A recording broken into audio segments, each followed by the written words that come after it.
सत श्री अकाल, अस्सलाम वालेकुम। What are you feel connected with. Hopefully आप सभी बढ़िया होंगे, मस्त होंगे, जबरदस्त होंगे, और नहीं होंगे तो अभी हो जाएंगे इस क्लास के बाद।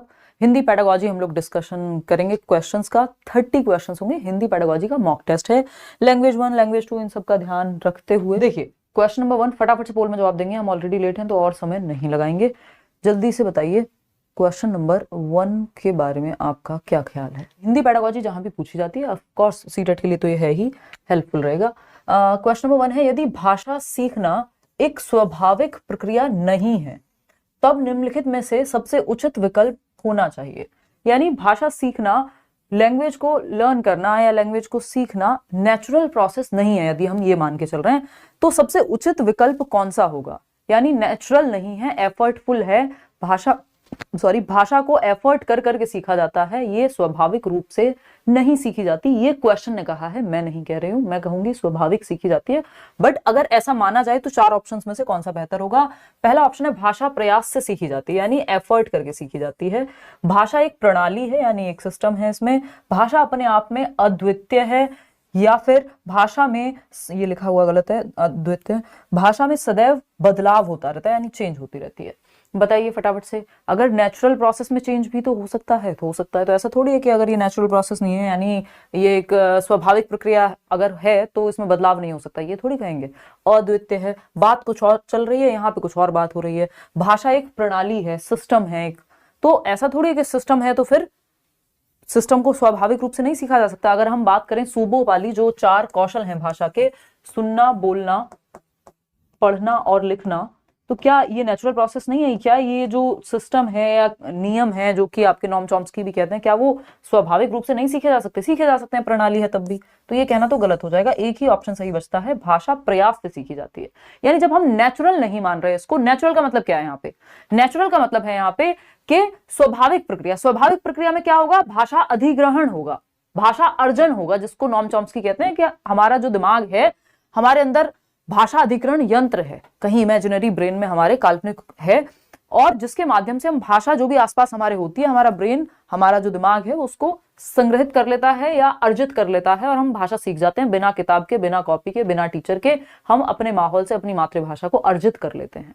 तो अगर ये स्वाभाविक प्रक्रिया नहीं है तो प्रयास करना पड़ेगा, उसमें तो प्रयास नहीं करना पड़ता, बच्चा तो अपने आप भाषा सीख जाता है। तो अब यहाँ पे बस इतना ही अंतर है।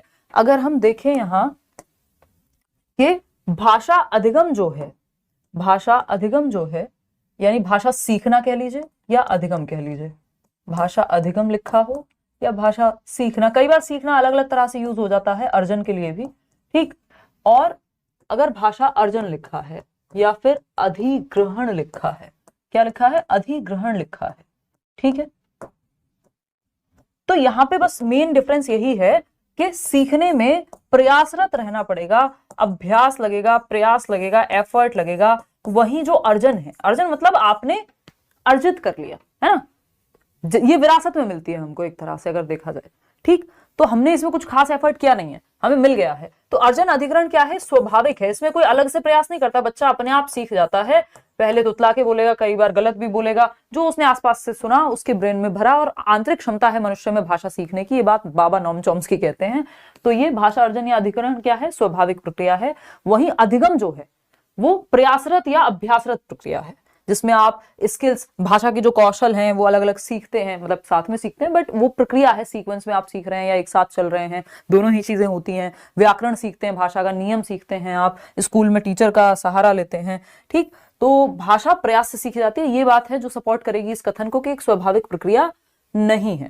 क्वेश्चन नंबर 2 देखिएगा, कई सारे इसमें प्रीवियस ईयर क्वेश्चंस को भी डाला है क्योंकि वो महत्वपूर्ण है, बहुत रिपीट होते हैं, सिलेबस सेम ही रहता है, ठीक। फटाफट से बताओ, सही बोल रहे हो नवाज, इसको ठीक करेंगे यार हम। एस्टेट के लिए मैराथन लो, एस्टेट कब है एग्जाम? थोड़ा सा मैं अभी इस पे नजर नहीं रख पा रही हूँ, देखती हूँ, अगर हो पाएगा तो बिल्कुल लूंगी। देखो एक बार, और फटाफट से सेकंड क्वेश्चन देखो, कक्षा में प्रस्तुतिकरण के दौरान, यानी प्रेजेंटेशन के दौरान, कक्षा में प्रस्तुतिकरण के दौरान विद्यार्थी एक एक करके अपनी राय दे रहे हैं। भाई हर बच्चा अपनी राय दे रहा है, ठीक, अपनी ओपिनियन प्रेजेंट करेगा। भाषा अध्यापक के रूप में आप किस आधार पर उनका आकलन करेंगे? आप एक लैंग्वेज टीचर हैं, आप बच्चे जो अपनी राय दे रहे हैं एक एक करके, उसको किस बेसिस पे आप उसका आकलन करेंगे, ये पूछना चाहता है कवि, आई मीन क्वेश्चन या एग्जामिनर। फर्स्ट ऑप्शन क्या है, भाषा में प्रवाह यानी फ्लुएंसी कितनी है। इंग्लिश और हिंदी में सेम आते हैं ट्रांसलेटेड क्वेश्चंस आजकल, तो कोई अंतर बचा नहीं है भाषा में, बस ट्रांसलेशन का अंतर बचा है, चाहे लैंग्वेज 1 हो लैंग्वेज 2 हो।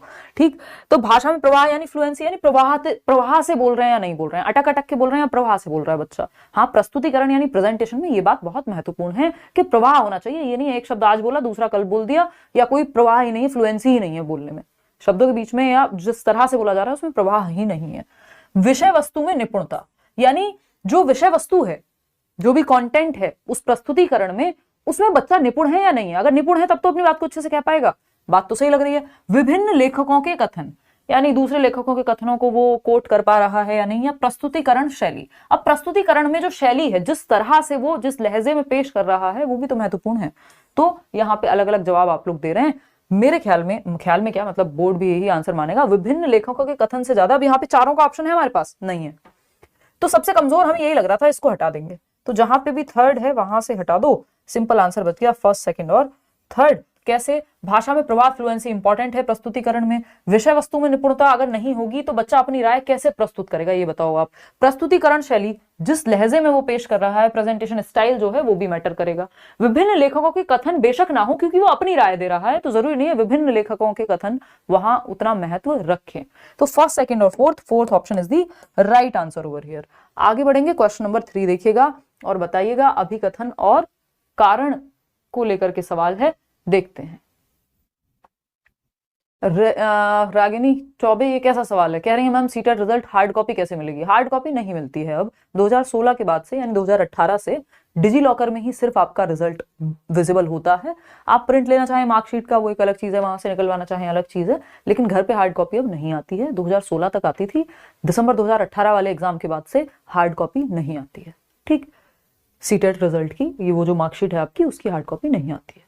क्लियर, वो आपको डिजी लॉकर जो ऐप है वहीं मिलेगा अदर मार्कशीट्स के साथ। क्वेश्चन नंबर 3 देखिएगा। निम्नलिखित कथनों को पढ़िए तथा सही विकल्प का चयन करिए, यानी आपको कथन पढ़ने हैं और सही विकल्प का चयन करना है। सही ऑप्शन कौन सा है? अभिकथन या स्टेटमेंट क्या है? भाषा अध्यापक द्वारा व्यक्तिपरक अधिगम की योजना तैयार की जानी चाहिए, यानी इंडिविजुअल एजुकेशनल प्लान, IEP कहते हैं, यानी व्यक्तिगत आवश्यकताओं को ध्यान में रख के अगर 40 बच्चे हैं, 40 बच्चों की नीड को समझ करके तब एक लेसन प्लानिंग की तैयारी हो।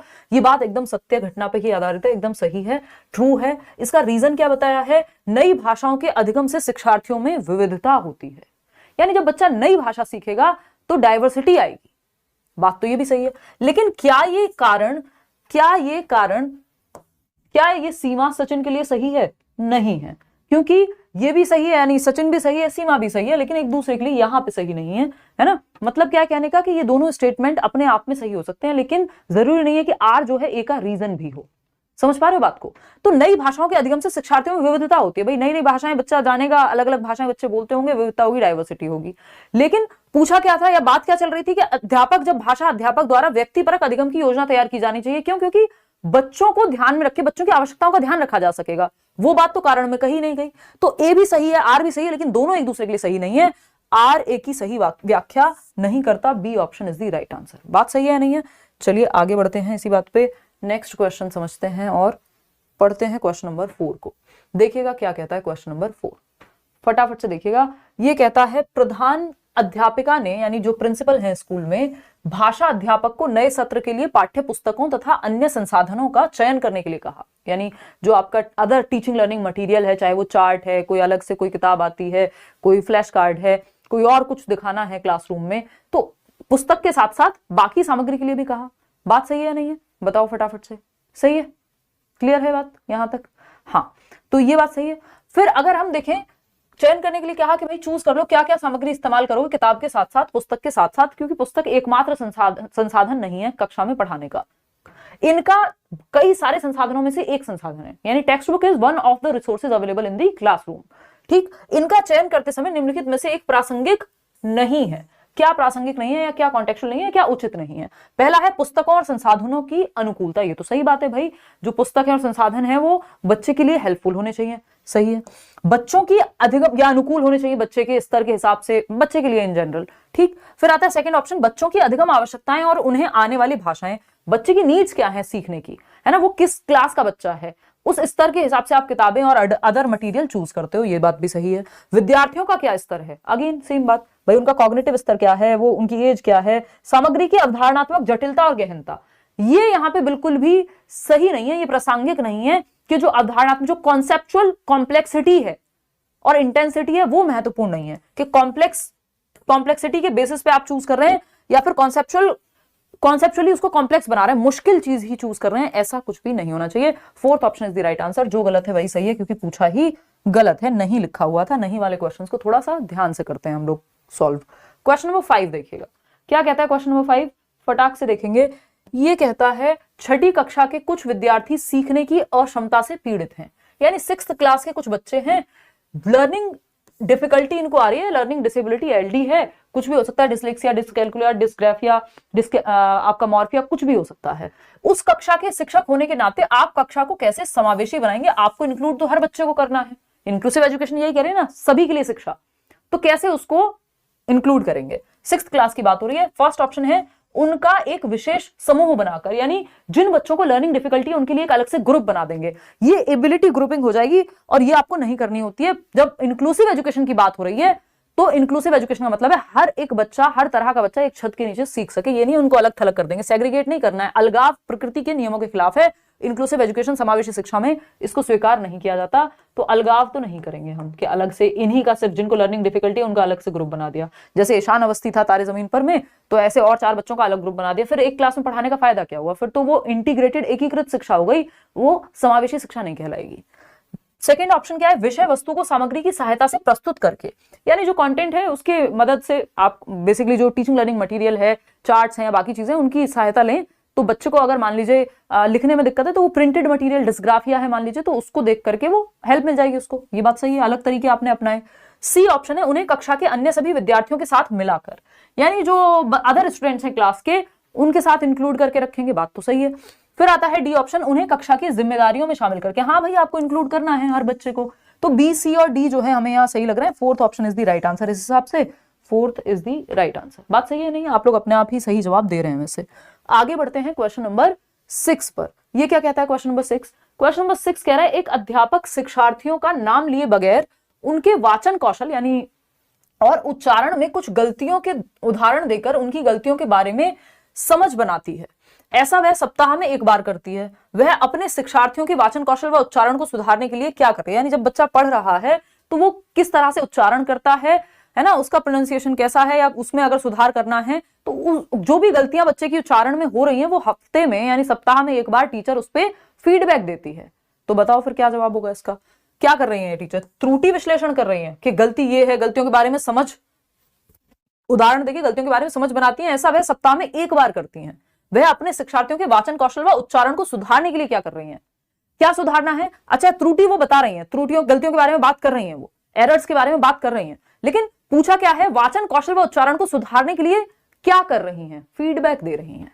ठीक है ना। त्रुटि विश्लेषण एक नजर में ऐसा लग सकता है कि ये इसका जवाब है, नहीं, त्रुटि विश्लेषण शामिल है प्रतिपुष्टि में। और मैं बहुत बार कहती हूं कि वो ऑप्शन बेस्ट है जो बाकियों से बेस्ट हो, बाकी के 3 ऑप्शन से या तो सबसे बेस्ट ऑप्शन है जो उसको चूज कर लो, या फिर वो ऑप्शन बेस्ट है जो बाकी को अपने अंदर समाहित कर ले।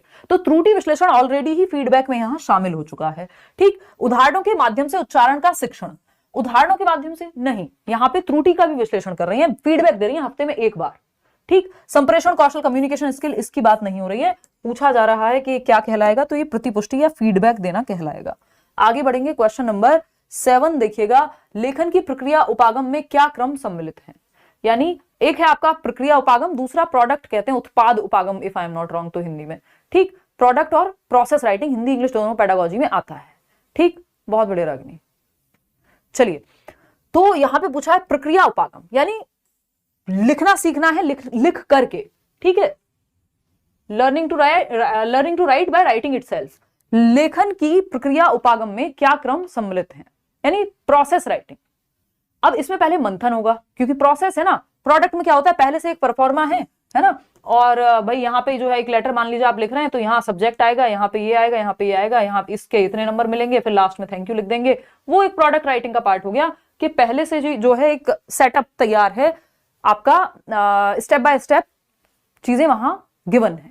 ठीक, प्रोसेस राइटिंग में थोड़ा सा प्रोसेस के साथ बहने वाली बात है यहाँ पे यानी आप प्रक्रिया में, फ्लो में होते हैं, समझते हैं क्या कहानी है। अब आप अपनी तरफ से कोशिश करें, दिखाना कितने % लोग जवाब दे रहे हैं, कौन सा? 24%। सेकेंड ऑप्शन ना, बहुत बढ़िया। तो अगर हम देखें 74% लोग सेकेंड ऑप्शन दे रहे हैं, जो कि सही भी है एकदम। अब इसको समझते हैं।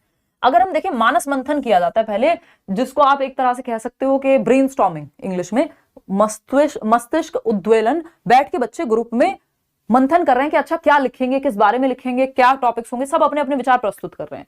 ठीक है बात।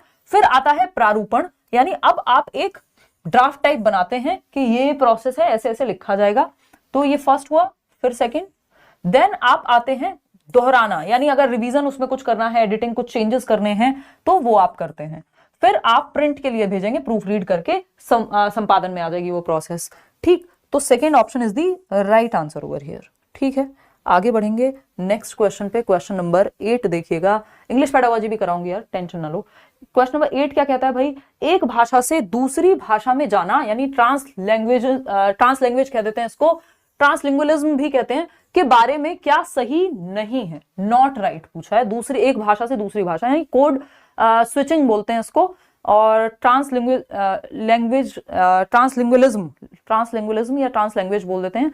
तो इसमें कोड स्विचिंग और कोड मिक्सिंग आपको याद होगा, हिंदी और इंग्लिश दोनों में पूछा जाता है। फटाफट से बताएंगे, मैं लिख भी देती हूँ यहाँ पे, है ना।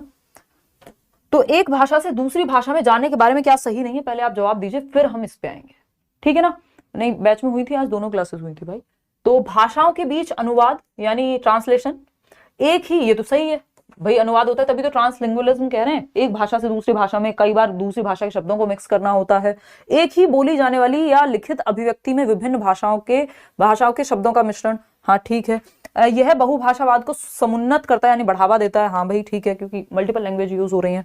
यह विद्यार्थियों को एक भाषा के प्रयोग तक सीमित करता है, ये कहना एकदम गलत होगा, और जो गलत है वही सही है, क्योंकि पूछा ही गलत था, नहीं है वो पूछा था जो सही ना हो। ठीक है जी, डी क्लियर है। बात हो रही है एक ही बोली जाने वाली है लिखित अभिव्यक्ति में विभिन्न भाषाओं के शब्दों का मिश्रण, है ना।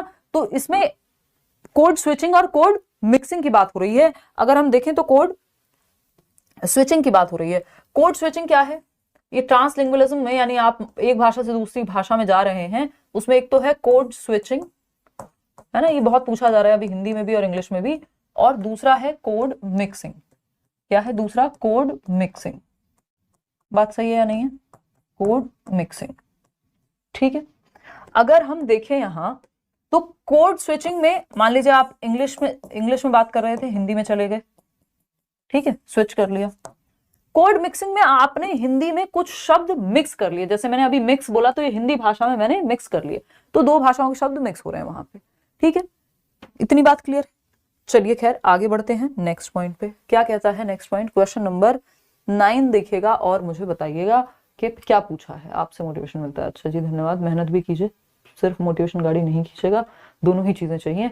ठीक, क्वेश्चन नंबर 9, वह प्रश्न जो शिक्षार्थियों को पठन सामग्री को पढ़ने जैसे दिए गए निवेश से आगे जाने के लिए समर्थ बनाते हैं, उन्हें क्या कहते हैं? बताइए, किस तरह के प्रश्न जो शिक्षार्थियों को पठन सामग्री को पढ़ने जैसे दिए गए निवेश से आगे जाने के लिए समर्थ बनाते हैं? जो पढ़ने के लिए दिया गया है उसके आगे वो कुछ सोच पाए, उन्हें क्या कहेंगे? निष्कर्ष निकालने से संबंधित प्रश्न, यानी कंक्लूजन ड्रॉ करने की बात हो रही है। सेकंड है संकलनात्मक प्रश्न, दूसरे के स्थान पर स्वयं को रखने से जुड़े प्रश्न, या रचनात्मक लेखन प्रश्न। पूछा जा रहा है पठन सामग्री को पढ़ने जैसे दिए गए निवेश से आगे जाने के लिए समर्थ बना रहे हैं, यानी जो लिखा हुआ है उसके परे बच्चा सोच पाए। तो सबसे बेस्ट यहां पे होगा कि दूसरे के स्थान पर स्वयं को रखने से जुड़े हुए प्रश्न, एक्स्ट्रापोलेटिव भी कहते हैं इनको कई बार, कि चिंतन आपका जो है वो जागरूक होगा, है ना। रचनात्मकता अपने आप निकल करके आएगी, उसके आगे जा रहे हैं आप। सिर्फ कुछ नए करने की बात होती तो हम रचनात्मकता के साथ चले जाते। आगे बढ़ेंगे क्वेश्चन नंबर 10 पर, देखिएगा एक बार क्या कह रहा है क्वेश्चन नंबर 10। 10वां प्रश्न कह रहा है एक पाठक अपने पूर्व ज्ञान का उपयोग करके अर्थगत और वाक्यात्मक संकेत बनाती है और फिर अन्य विशिष्ट जानकारी पर जाती है। यहां कौन सा मॉडल अपनाया गया? ध्यान से पढ़िएगा, एक क्वेश्चन इस पे आता ही है, टॉप डाउन और बॉटम अप अप्रोच है, इन दोनों में से कोई एक है, आपको पहचानना है। एक पाठक यानी एक रीडर है, अपने पूर्व ज्ञान, प्रीवियस नॉलेज जो उनको पता है, का उपयोग करके अर्थगत और वाक्यात्मक संकेत बनाती है और फिर अन्य विशिष्ट जानकारी पर जाती है। यानी अर्थ समझ रही है पहले, मीनिंग क्या होगा, सार क्या होगा, कहना क्या चाह रहा है कवि, जो भी वो पढ़ रही है उसमें अर्थ निकालने की कोशिश कर रही है। वाक्यात्मक संकेत पे जा रही हैं, फिर सेंटेंस पे जा रही हैं, और बाद में अन्य विशिष्ट जानकारी जैसे वर्ड मीनिंग हो गया, है ना, या आपका जो मतलब ऊपर से नीचे की ओर, यानी सबसे ऊपर क्या है, अर्थ का निकालना या समरी को पकड़ना, फिर जाके सेंटेंस स्ट्रक्चर पकड़ रहे हैं, फिर उस सेंटेंस में भी वर्ड्स शब्दों पे आ जाएंगे, है ना, फिर शब्दों से भी हम फिर अक्षर पे भी जा सकते हैं। तो अन्य विशिष्ट जानकारी यानी टॉप टू डाउन। टॉप क्या है, समरी समझना, अर्थ समझना, ओवरऑल अर्थ समझना कि किसी कविता का, किसी गीत का क्या मतलब है, और फिर उससे आप आ रहे हैं सेंटेंस पे या पैराग्राफ पे, फिर आप आ रहे हैं वर्ड मीनिंग पे। तो top to down, down to top क्या होता, सॉरी हाँ, डाउन टू टॉप जिसको हम कहते हैं बॉटम अप, या बॉटम टू टॉप क्या होता कि पहले विशिष्ट अर्थ जानने की कोशिश है, शब्द अर्थ मान लीजिए, फिर वाक्य की कैसे संरचना होगी, फिर पैराग्राफ कैसे बनेगा, फिर ओवरऑल मीनिंग क्या होगा, तो वो बॉटम अप हो जाता है। यहाँ पे top down is the right answer, second option is the right answer. आगे बढ़ेंगे, तो टॉप डाउन और बॉटम अप पे एक क्वेश्चन आता ही है। क्वेश्चन नंबर 11 देखिएगा। देखो सीधा कविता के अर्थ की बात हो रही है और बाद में विशिष्ट जानकारी पे आ रहे हैं, तो टॉप डाउन, और पहले अर्थ या शब्दार्थ की बात हो रही है, फिर आपकी वाक्य संरचना, फिर आपका जो है पैराग्राफ, फिर जाकर के पूरी कविता, तो वो बॉटम अप है। ठीक, एडमिट कार्ड आ जाएगा 10 दिन पहले, आई थिंक आ जाता है 10-15 दिन पहले, नहीं हफ्ता भर पहले आता है, आजकल का जो ट्रेंड चल रहा है हफ्ता भर पहले आ जाता है, और 1-2 दिन पहले आपका फाइनल एडमिट कार्ड आता है, प्री एडमिट कार्ड आएगा हफ्ता 10 दिन पहले आ जाता है। देखिएगा, देखिए क्वेश्चन नंबर 11 कहता है अध्यापक को काव्य शिक्षण बहुत सावधानी से करना चाहिए। ठीक है, बताइए, निम्नलिखित कथनों के आधार पर सही विकल्प चुनना है। शिक्षक को सही, जब वो कविता या कविता का वाचन कर रही हैं अगर अध्यापिका या अध्यापक, तो काव्य शिक्षण को बहुत सावधानी से करना चाहिए। निम्नलिखित में से आपको चूज करना है कौन सी बात सही है। 4 स्टेटमेंट हैं। शिक्षक को सही लय के साथ ऊंचे स्वर में पढ़ना चाहिए, यानी लय ताल जरूरी अगर कोई कविता का पाठन है या फिर काव्य का पठन है। कठिन शब्दों के लिए एक एक शब्द का अर्थ बताना चाहिए। अब जब आप काव्य का पठन कर रहे होते हैं या पढ़ा रहे होते हैं कुछ ऐसा कविता से संबंधित कुछ, तो वहां पे एक एक शब्द का अर्थ बताना जरूरी नहीं होता। ठीक, शिक्षक के स्वर तथा मुख पर भाव स्पष्ट होने चाहिए। हाँ, है ना, वो मछली वाली भी अगर कविता सुनाई जा रही है तो भाव नहीं होंगे तो फील ही नहीं होगा कि, है ना, कि एक मछली थी, फिर वो दुख ही आपको, अभी वो कौन सा चल रहा था, एक मछली पानी में गई, वो भी तो मजाक ही चल रहा था। तो भाव जरूरी है यहाँ पे। शिक्षक को विद्यार्थियों की समझ के लिए प्रश्न पूछने चाहिए। हाँ, बच्चे को समझ बनी कि नहीं बनी तो वो पूछना चाहिए प्रश्न, है ना। चांद को लेके एक कविता होती थी, तो जितनी भी कविताएं हैं वहां पे लय और ताल तो सबसे ज्यादा जरूरी है जब भी काव्य की बात आ रही है। और दूसरा, ये जो भाव हैं वो स्पष्ट होने चाहिए। उतार चढ़ाव जो है, इंटोनेशन जिसको हम कह रहे हैं, वो होना चाहिए। शिक्षक को विद्यार्थियों की समझ के लिए प्रश्न पूछने चाहिए, लेकिन एक एक शब्द का अर्थ बताना चाहिए, ये बिल्कुल जरूरी नहीं है यहाँ पे। तो फर्स्ट, थर्ड और फोर्थ, वैसे भी चारों का ऑप्शन हमारे पास है भी नहीं, तो फर्स्ट ऑप्शन के साथ हम यहाँ चले गए। आगे बढ़ेंगे नेक्स्ट क्वेश्चन पे। क्वेश्चन नंबर है 12, देखना क्या कहना चाह रहा है कवि। क्वेश्चन नंबर 12 है, निम्नलिखित में से कौन सी राष्ट्रीय शिक्षा नीति 2020 की अनुशंसा नहीं है। यानी 2020 की जो राष्ट्रीय शिक्षा नीति है, नेशनल एजुकेशन पॉलिसी है, नई शिक्षा नीति जिसको हम कह दे रहे हैं, उसमें कौन सी एक बात निहित नहीं है, इंक्लूडेड नहीं है। पहला ऑप्शन है, पहली कक्षा से माध्यम के रूप में अंग्रेजी भाषा, यानी फर्स्ट क्लास से ही मीडियम ऑफ इंस्ट्रक्शन इंग्लिश को कर दीजिए। या फिर सेकंड ऑप्शन, माध्यमिक स्तर पर विदेशी भाषा का अध्ययन, यानी जो मिडिल स्टेज है वहां पे आप फॉरेन लैंग्वेज पढ़ा सकते हैं। माध्यमिक स्तर पर शास्त्रीय भाषा यानी क्लासिकल लैंग्वेज का भी अध्ययन। हाँ, ये दोनों ही बातें सही है, संस्कृत की भी बात हो रही है, फॉरेन लैंग्वेज की भी बात हो रही है। बुनियादी संस्कृत शास्त्रीय भाषा क्लासिकल लैंग्वेज में आ जाएगी। बुनियादी वर्षों के दौरान माध्यम के रूप में मातृभाषा, हाँ जो फाउंडेशनल स्टेज है ना, शुरुआत के जो 5 साल हैं, 3 से आपके 8 वर्ष तक के, वहां पे जो माध्यम है वो आपका मातृभाषा मदर टंग ही होनी चाहिए। ना कि ऐसा कहीं नहीं लिखा है कि पहली कक्षा से माध्यम के रूप में अंग्रेजी भाषा, 5वीं कक्षा तक मातृभाषा ही आपका माध्यम होनी चाहिए सिखाने का। मदर टंग में ही आप पढ़ाइए, बच्चे के घर में जो भाषा बोली जाती है उसी में आप उसको शिक्षा दीजिए प्राइमरी क्लास पे। बुनियादी चरण जो है आपका वो 5 साल का है, FPMS यानी फाउंडेशनल प्रेपरेटरी, मिडिल स्टेज और सेकेंडरी स्टेज। फाउंडेशनल जिसको हम बुनियादी कह रहे हैं, 3 साल से 8 वर्ष तक का बच्चा जो है आपका, जो foundational literacy and numeracy FLN mission जो है यहीं पे है, निपुण भारत और इन सब की जो बात होती है कि हम बेसिक लिखना पढ़ना और अर्थमेटिक की स्किल्स, बेसिक कैलकुलेशन बच्चा सीख जाए, ये 3 चीजें यहाँ पे 3R की भी बात होती है बुनियादी चरण पे ही। क्वेश्चन नंबर 13 देखिएगा, बच्चों की मौखिक भाषा का सतत आकलन करने का सबसे बेहतर तरीका क्या है। यानी जो वो बोल रहे हैं, स्पोकन लैंग्वेज की बात हो रही है, उसका आकलन लगातार होता रहे, उसके लिए बेस्ट तरीका शब्द पढ़वाना, उनसे प्रश्नों के उत्तर पूछना। थर्ड है, विभिन्न संदर्भों में बातचीत या फिर सुने हुए को दोहराने के लिए कहना। देखिए, बच्चा सबसे ज्यादा एक्टिव या सक्रिय कहाँ है? बच्चा सबसे ज्यादा एक्टिव है विभिन्न संदर्भों में बातचीत, जब आप उसको अलग अलग कॉन्टेक्स्ट में, है ना, वो मम्मी पापा के साथ बात कर रहा है तब, आप उसको दोस्तों से बात कर रहा है तब, टीचर से बात कर रहा है तब, तो अलग अलग संदर्भ में कोई नाटक की या कोई कविता का पठन करना है, मान लीजिए वाचन करना है वहां जो सुबह असेंबली होती है स्कूल में, प्रार्थना में, तो ये अलग अलग संदर्भों में कैसे वो भाषा का प्रयोग कर रहा है, जब आप इसको देखेंगे तो सबसे बेहतर तरीका है सतत आकलन हो जाएगा। अलग अलग स्थितियों में आप बच्चे का आकलन कर रहे हैं। बाकी सब में तो रिपीटिशन या रटवाने वाली बात है, यहाँ उसकी जो अभिव्यक्ति है प्राकृतिक या स्वाभाविक वो निकल के आएगी, नेचुरल एक्सप्रेशन आएगा बच्चे का, जो कि भाषा में महत्वपूर्ण है। क्वेश्चन नंबर 14 देखिएगा, हमारी कक्षाओं में बच्चे भिन्न भाषिक पृष्ठभूमि से आते हैं, अतः यानी जो हमारी क्लासरूम्स हैं उसके अंदर विभिन्न पृष्ठभूमि वाले अलग अलग भाषाएं बोलने वाले बच्चे होंगे, अलग अलग परिवारों से आने वाले बच्चे होंगे, बात सही है। उनकी भाषाओं को भी कक्षा में सम्मान देना अनिवार्य है, उनकी भाषाओं को सीखना सभी शिक्षार्थियों के लिए अनिवार्य है।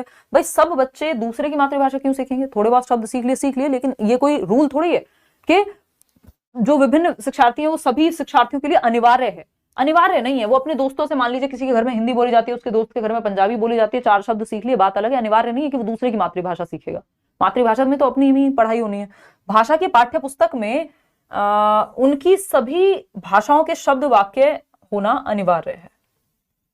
ऐसा भी कहना गलत है कि पाठ्य पुस्तक में उनकी सभी भाषाओं के शब्द, अगर 5 भाषाएं बोली जा रही तो 5 के शब्द होंगे, बिल्कुल जरूरी नहीं है। उनकी सभी भाषाओं की जानकारी शिक्षक के लिए अनिवार्य है, नहीं ऐसा भी जरूरी नहीं है कि सभी भाषाओं की जानकारी शिक्षक को होगी ही होगी।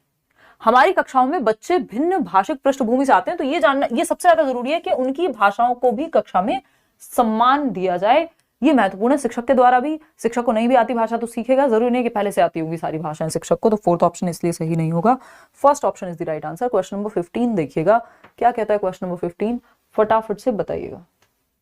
क्वेश्चन नंबर 15 क्या कहता है, बुनियादी चरण की अवस्था वाले बच्चे अधिगम में तब अधिक संलग्न होते हैं जब, बुनियादी चरण क्या है, 3 से 8 वर्ष, 3 से 8 वर्ष फाउंडेशनल स्टेज है, प्लेवे से लेके कक्षा 1 और 2 इसी में आ जाता है, ठीक है। तो अधिक संलग्न कब ज्यादा इन्वॉल्व होंगे ये वाले बच्चे, छोटे बच्चे हैं, कौन सी स्टेज है, अर्ली चाइल्डहुड टाइप की स्टेज है ना। तो अगर हम देखें, हालांकि इसमें 6 वर्ष तक की होती है अर्ली चाइल्डहुड, तो और फिर आपकी लेटर चाइल्डहुड स्कूल एज शुरू हो जाएगी, तो छोटे हैं बच्चे कंपैरेटिवली, वे अपनी कॉपी में अक्षरों की बार बार ट्रेसिंग करते हैं, तो ये तो रिपीटेशन हो गया, इसको कहेंगे रटना, बार बार सेम चीज रिपीट हो रही है। मुख्य केंद्र सिर्फ सूक्ष्म गत्यात्मक कौशलों के विकास पर होना चाहिए, यानी फाइन मोटर स्किल्स ही डेवलप हो, सिर्फ इसी पे फोकस हो, नहीं भाई ग्रॉस भी होनी चाहिए, ठीक। वे अध्यापक के पीछे पीछे शिशु गीत गाते हैं, तो रिपीट कर रहे हैं। बात हो रही सबसे ज्यादा इन्वॉल्व कब होंगे, वे सभी इंद्रियों का प्रयोग करते हैं और अपने हाथों का सक्रिय प्रयोग करते हैं। छोटे बच्चे हैं तो जितने ज्यादा सेंसेस उनके इन्वॉल्व होंगे उतना बेहतर है। प्याजे भी अपनी थियोरी में कहते ही हैं, लेकिन ये उनकी सेंसरी मोटर स्टेज से कहीं ऊपर की बात है ना। लेकिन बच्चे के जितने ज्यादा सेंसेस, क्योंकि वो भी आ गया ना 3 वर्ष से लेकर के, जितने ज्यादा सेंसेस उसके इन्वॉल्व होंगे, जितना वो फिजिकली एक्टिव रहेगा उतना बेहतर सीखेगा। आप देखते हैं छोटी क्लासेस में कविता भी हाथों से, पूरे जेस्चर्स के साथ, हाव भाव के साथ गाई जाती है ना। हर एक चीज का हम, अगर हम आलू कह रहे हैं, बहुत मोटा आलू था, तो करके दिखाते हैं वो चीज हम। तो एक तो सेंसेस का जितने ज्यादा इन्वॉल्व इंद्रियां होंगी बच्चे की, सुनना, देखना, टच, फील, ये सब जितना ज्यादा इन्वॉल्व होगा उतना बेहतर अधिगम होगा, यानी लर्निंग होगी। क्वेश्चन नंबर 16 देखिएगा, निम्नलिखित वाक्य के संदर्भ में कौन सा कथन सही नहीं है, नॉट राइट पूछा है। बच्चों द्वारा शिशु गीत, गीत अलापना किसके तरीके हैं, यानी वो जो शिशु गीत होते हैं नन्ना मुन्ना राही हूं टाइप के, ठीक, ये जो गीत वो अलाप रहे हैं वो किसका तरीका है, ये पूछा है आपसे, फटाफट से बताओ, जल्दी बताओ। उच्चारण का अभ्यास कराने का, अभिव्यक्ति का संवर्धन और वाक्यों की लय के लिए, शब्दावली को समृद्ध करने के, या शब्द और वाक्य संरचना को कंठस्थ करने के। नहीं है, नॉट पूछा है, गलत क्या है वो पूछा है, फटाफट से आप लोग बताएंगे, तब जाकर के हम आगे बढ़ेंगे। ठीक है आदित्य, धन्यवाद। आ जाओ इधर, अब समझो बात को। शब्दावली को समृद्ध करने के, हाँ भाई शब्दावली समृद्ध होती है किस चीज से, शिशु गीत से। अब वो अलग अलग जब गीत गाते हैं तो उनकी वोकैबुलरी बेहतर होगी। अभिव्यक्ति का संवर्धन, लय ताल ये बेहतर सीखेंगे, उच्चारण भी बेहतर होगा। लेकिन शब्द और वाक्य संरचना को कंठस्थ करना, रट्टे लगाना शब्दों के और कैसे सेंटेंस बनता है, वो सही नहीं है, और जो सही नहीं है वही सही है, क्योंकि पूछा ही सही नहीं है या गलत है। क्वेश्चन नंबर 17 देखिएगा और पढ़िए कि क्या जवाब सही होना चाहिए। एक अध्यापक ने शिक्षार्थियों को अपने सहपाठियों से अपनी अभ्यास पुस्तिकाओं की अदला बदली कर जांचने के लिए कहा, इस कार्य का उद्देश्य क्या है। देखिए यही टॉपिक्स हैं जो फिक्स्ड हैं, टॉपिक नए नहीं बन रहे हैं, सिलेबस नहीं चेंज हो रहा है। तो क्वेश्चंस को प्रॉपरली समझ लेना है, रिपीट भी होते हैं और टॉपिक तो सेम रहना ही है अगर क्वेश्चन की लैंग्वेज थोड़ी सी चेंज होती है तो, ठीक है ना। तो एक अध्यापक ने शिक्षार्थियों को अपने सहपाठी, जो सहपाठी मतलब पीयर ग्रुप, क्लासमेट्स जो उसके साथ पढ़ रहे हैं बच्चे के, तो अपने सहपाठी या पीयर्स की जब हम बात कर रहे हैं, अपनी अभ्यास पुस्तिकाओं की अदला बदली करने के लिए कहा कि बच्चा है सुमित और दूसरी बच्ची है सुनीता, तो सुनीता और सुनीता अपनी नोटबुक सुमित को दे और सुमित अपनी नोटबुक सुनीता को दे और दोनों चेक करें कि किसकी क्या गलती है। इस कार्य का उद्देश्य क्या है? सुमित और सुनीता अच्छे से जान पाएंगे एक दूसरे को? जी नहीं, ये इसका उद्देश्य बिल्कुल नहीं है। आप अपना खराब दिमाग, गलत दिशा में चलने वाला दिमाग ना लगाएं यहाँ पे, है ना। मजाक में कह रही हूँ, वैसे नहीं कह रही हूँ, आपके दिमाग बहुत अच्छा है। संरचनाओं का नियंत्रित अभ्यास करवाना, कि हम बस संरचनाओं को प्रैक्टिस करा रहे हैं यानी स्ट्रक्चर को, उसकी तो यहाँ कोई बात ही नहीं हो रही। सहपाठी के काम की जांच के कौशल विकसित करना, यानी वो जो पीयर ग्रुप है या क्लासमेट है उसका काम कैसा है, इसकी जांच का कौशल विकसित करेगा, स्किल विकसित करेगा। विस्तृत पठन का अभ्यास करवाना, विस्तृत पठन थोड़ी है कि वो उसको कोई पढ़ने के लिए थोड़ी सामग्री दी गई है। नई शब्दावली के प्रयोग का अभ्यास कराना, ऐसा भी कुछ नहीं है कि उसकी कॉपी में कुछ और लिखा है और आपकी में कुछ अलग है और कुछ अलग ही पता लग जाएगा, वो तो अपनी कॉपी से भी कर लेता या अपनी नोटबुक से भी कर लेता। सहपाठी के काम की जांच के कौशल विकसित करना, यानी जो पीयर ग्रुप है, जो क्लासमेट है, वो उसका काम को असेस करने की क्षमता, जो आपकी नेशनल एजुकेशन पॉलिसी भी कह रही है, नई शिक्षा नीति भी कह रही है कि 360 डिग्री आकलन कराइए आप, है ना। प्रोग्रेस कार्ड चाहिए होलिस्टिक हमको, यानी सर्वांगीण, हर एक पहलू में जांच करानी है। तो 360 डिग्री आकलन या असेसमेंट की जब हम बात कर रहे हैं तो इसमें 3 प्रकार का आकलन जो है वो सम्मिलित है। एक तो आपका टीचर आपका आकलन करे, यानी शिक्षक के द्वारा आकलन, टीचर असेसमेंट है ना, टीचर आकलन करे। पीयर ग्रुप, आपके साथी समूह आपका आकलन करें, आपकी नोटबुक आप अपने साथी समूह का, और बच्चे एक दूसरे की नोटबुक्स को अदला बदली करके और आकलन करें। फिर आता है आपका स्वयं आकलन, सेल्फ असेसमेंट, आप खुद को कितने नंबर दे रहे हैं किसी काम के लिए, तो ये 360 डिग्री असेसमेंट के अंदर ये 3 पहलू आते हैं। बात सही है नहीं है? चलिए आगे बढ़ते हैं। Second option is the right answer. Next क्या है, क्वेश्चन नंबर 18 देखिएगा। क्वेश्चन नंबर 18 ये क्या कहता है भाई, फटाफट से समझते हैं। भाषा शिक्षण में संवादात्मक पद्धति, कम्युनिकेटिव अप्रोच की बात हो रही है, इसका उद्देश्य क्या है? संवादात्मक पद्धति यानी कम्युनिकेटिव अप्रोच का उद्देश्य क्या है? फटाफट से बताओ,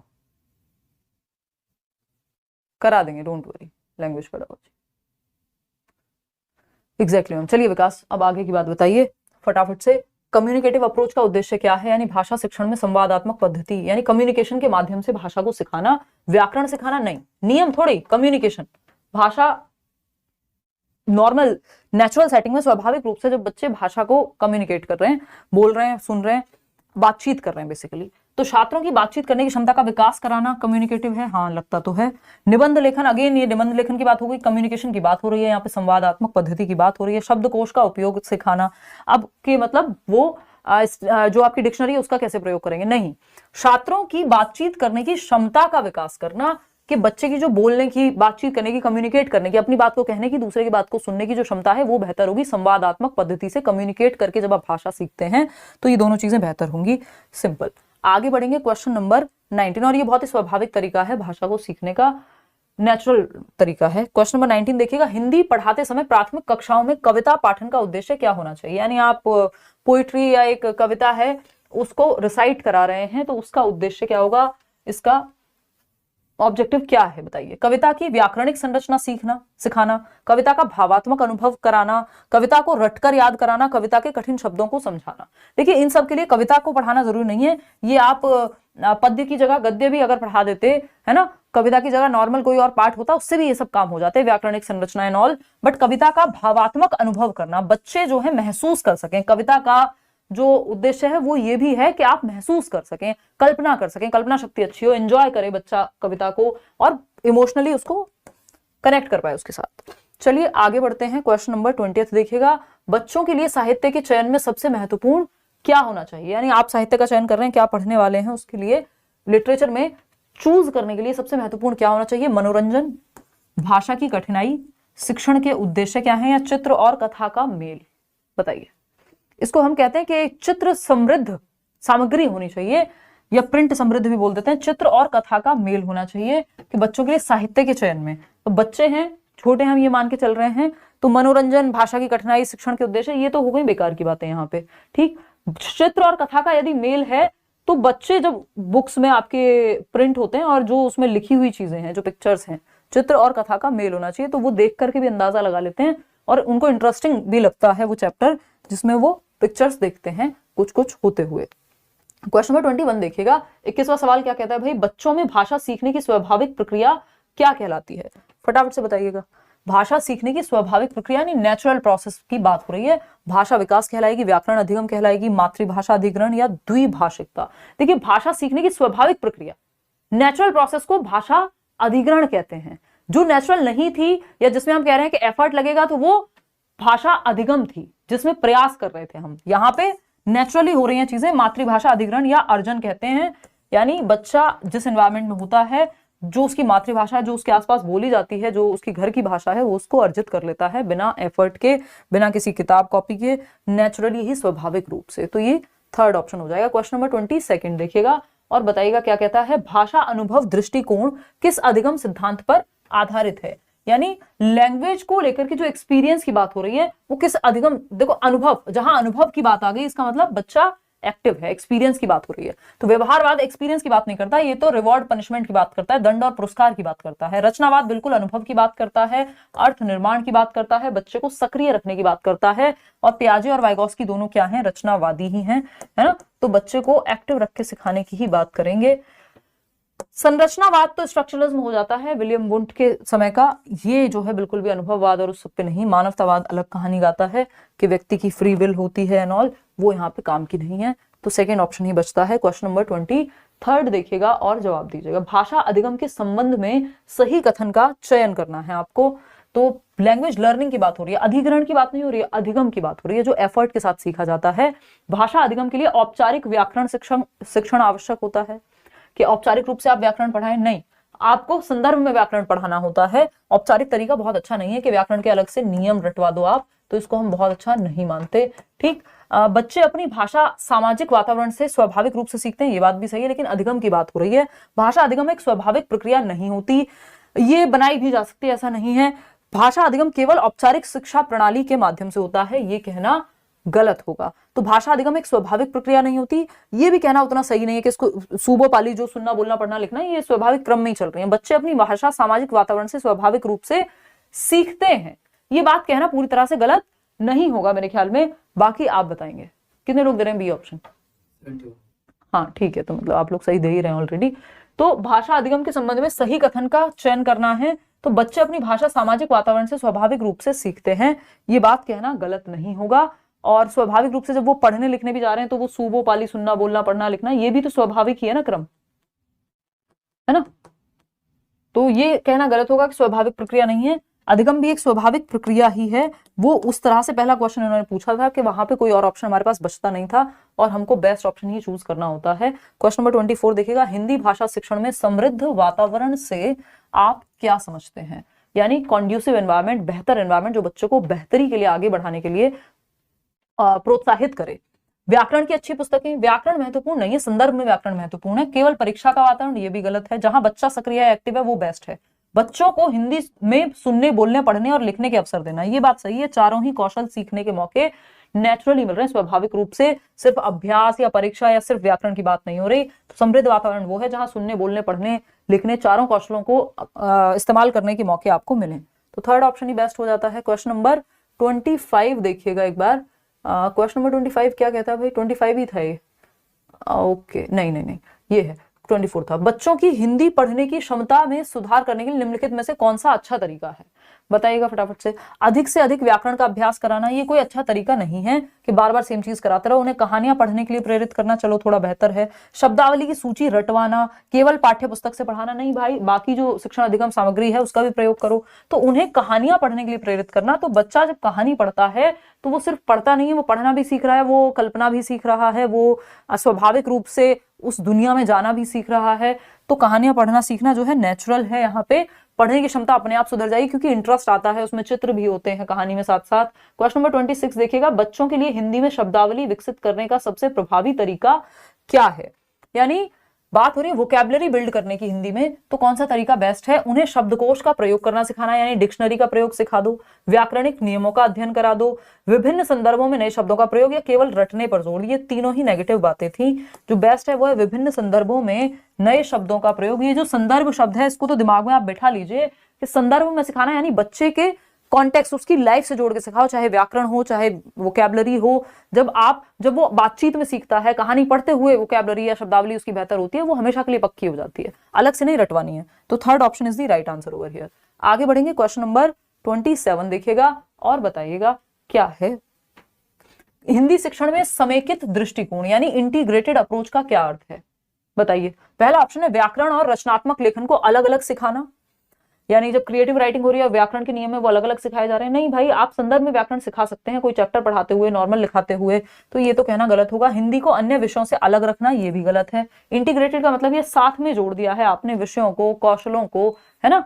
फिर आता है नेक्स्ट, सभी 4 भाषा कौशलों सुनना, बोलना, पढ़ना, लिखना, सूबो पाली जिसको मैं बोलती हूँ, ये जो भाषा के 4 कौशल हैं, जिसमें जो सुनना और पढ़ना है इनको हम ग्रम्यात्मक कौशल कहते हैं, रिसेप्टिव स्किल, और बोलने और लिखने को हम आपका प्रोडक्टिव स्किल्स कहते हैं, उत्पादनात्मक कौशल, या जिसमें आप अभिव्यक्तात्मक कौशल भी कहते हैं, क्योंकि आप बोलने और लिखने में अभिव्यक्त कर रहे हैं खुद को, ठीक। और ग्रहण कर रहे हैं, ग्रम्यात्मक है सुनने और पढ़ने में।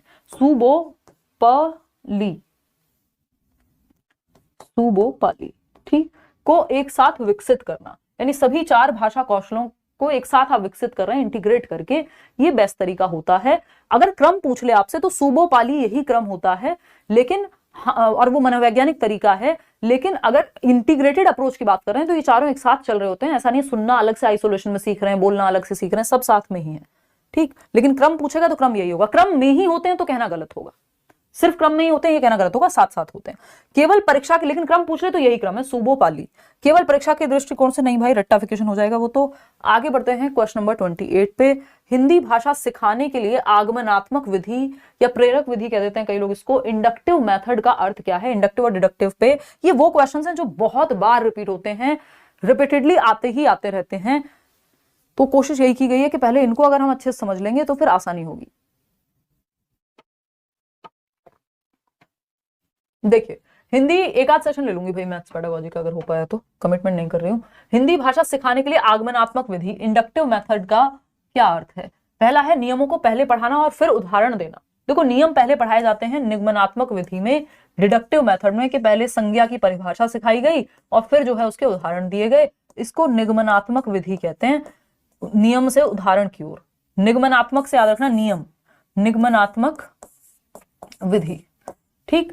बच्चों को उदाहरणों से नियमों तक पहुंचाना ये आगमनात्मक है या इंडक्टिव मेथड है अगर मैं कहूं तो। हिंदी में एक बार चेक कर लेना, मुझे थोड़ा सा डाउट हो रहा है कि आगमनात्मक ही कहते हैं इंडक्टिव को, और हाँ आगमनी कहेंगे, देखना एक बार। इंडक्टिव लेकिन इंग्लिश में सही लिखा हुआ है, बच्चों को उदाहरणों से नियमों तक पहुंचाना, एग्जाम्पल टू रूल जाना इंडक्टिव मेथड है, आगमनात्मक कह सकते हैं, ठीक। और नेक्स्ट सेशन में लेंगे भाई हार्ड क्वेश्चन, व्याकरणिक नियमों को रटाना, और सिर्फ हार्ड नहीं लूंगी मैं, मिक्स ही रखूंगी। नियमों को रटवाना तो कहीं पे भी कोई भी तरीका है नहीं, केवल वाक्य संरचना सिखाना, ये भी गलत होगा। तो आंसर जो है वो हो जाएगा आपका बी ऑप्शन। क्लियर है बात? आपका पढ़ाने का तरीका बहुत ही अच्छा है, धन्यवाद सौरभ। चलिए अब तो हम बहुत ही पुराने चावल हो गए हैं। देखिए क्वेश्चन नंबर 29, अगर हम देखें क्वेश्चन नंबर 29 क्या कहता है, एक प्राथमिक स्तर के हिंदी शिक्षक के रूप में आप बच्चों को नई शब्दावली सिखाने के लिए कौन सी गतिविधि का प्रयोग करेंगे, यानी कौन सी एक्टिविटी आप कराएंगे। एक हिंदी टीचर हैं आप और नई वोकैबुलरी, नए शब्द सिखाना चाहते हैं, कौन सा तरीका बेस्ट मानेंगे आप? पहला है शब्दों की सूची रटवाना, रटंत विद्या चलंत नहीं, अर्थपूर्ण अधिगम कराना है, ना कि रटवाना है। सेकेंड ऑप्शन है कहानी सुनाना और उसमें प्रयुक्त नए शब्दों पर चर्चा करना, यानी आप कहानी सुना रहे हैं और उसमें जो भी नए शब्द आए हैं उन पे चर्चा कर रहे हैं। हाँ भाई ये तरीका सही है, इसमें लर्निंग बाय डूइंग हो रही है अगर देखा जाए तो। थर्ड है शब्दों का उच्चारण बार बार करवाना, इससे रिपीटेशन से सिर्फ रटना ही प्रमोट हो रहा है। बच्चों से शब्दों को लिखवाना, इससे भी रिपीट ही होगा। सबसे ज्यादा एक्टिव है बच्चा यहाँ, और जहां बच्चा एक्टिव है वो ऑप्शन बेस्ट है। कहानी सुनाना और नए शब्द जो आए हैं उनको अलग अलग संदर्भ में प्रयुक्त करना, है ना, कि कोई मूवी देख रहे हैं तो नए शब्द फिर यूज कर रहे हैं संदर्भ में, कॉन्टेक्स्ट में। क्वेश्चन नंबर 30 देखिएगा, ये क्या कहता है, प्राथमिक स्तर पर, लास्ट सवाल है आज के लिए, प्राथमिक स्तर पर हिंदी भाषा शिक्षण के लिए कौन सी विधि सबसे अधिक प्रभावी है? हिंदी भाषा शिक्षण के लिए प्राथमिक स्तर पर कौन सी विधि सबसे अधिक प्रभावी है? बेस्ट मेथड प्राइमरी लेवल पे पूछा है। अनुवाद विधि यानी ट्रांसलेशन मेथड, तो ट्रांसलेट करना कोई बहुत अच्छा तरीका नहीं है, इसमें फिर रटने की तरफ चले जाते हैं हम। व्याकरण आधारित विधि, हालांकि ऐसा नहीं है कि बिल्कुल खराब है, बट बहुत बेहतर नहीं मानेंगे। व्याकरण आधारित विधि, व्याकरण पे फोकस रखो, वो प्राइमरी क्लासेस में नहीं। संवादात्मक, हाँ कम्युनिकेटिव अप्रोच केवल लिखने पर, ये भी गलत हो जाएगा। तो कम्युनिकेशन के माध्यम से, संवाद के माध्यम से, चर्चा के माध्यम से, कम्युनिकेशन के माध्यम से जब हम सीख रहे हैं तो वो बेस्ट मेथड है, सबसे प्रभावी विधि है। आउट ऑफ 30 क्वेश्चंस कितने आपके ठीक हुए वो आप कमेंट्स में बताएंगे।